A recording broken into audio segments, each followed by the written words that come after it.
Hi friends, నేను మీ నాయుడు సార్ని.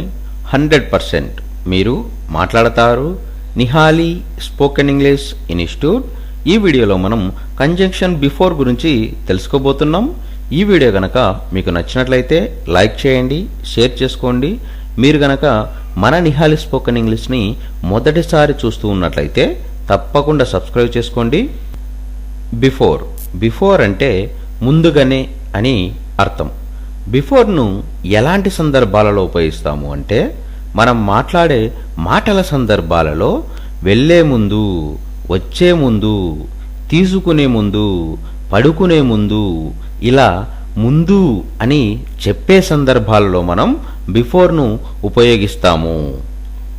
Example తీసుకున్నట్లయితే do it before you forget. నీవు మర్చిపోకముందు అది చెయ్యి. Before I made A decision I thought carefully about it. నేను నిర్ణయం తీసుకునే ముందు చాలా జాగ్రత్తగా ఆలోచించాను. He went away before I came. నేను వచ్చే ముందే అతను వెళ్ళిపోయాడు. Did she leave a message before she went. ఆమె వెళ్లే ముందు ఏదైనా విషయం చెప్పిందా? Before we went to bed I locked all the doors. పడుకునే ముందు అన్ని ద్వారాలు లాక్ చేసి తిని. బిఫోర్ అంటే ముందుగానే అని అర్థం. బిఫోర్ను ఎలాంటి సందర్భాలలో ఉపయోగిస్తాము అంటే మనం మాట్లాడే మాటల సందర్భాలలో వెళ్ళే ముందు, వచ్చే ముందు, తీసుకునే ముందు, పడుకునే ముందు, ఇలా ముందు అని చెప్పే సందర్భాలలో మనం బిఫోర్ను ఉపయోగిస్తాము.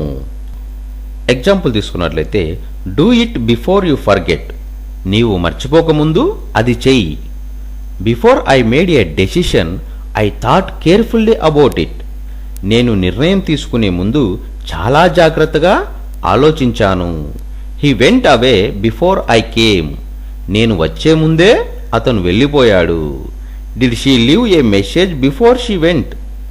ఆమె వెళ్లే ముందు ఏదైనా విషయం చెప్పిందా? Before we went to bed I locked all the doors. పడుకునే ముందు అన్ని ద్వారాలు లాక్ చేసి తిని.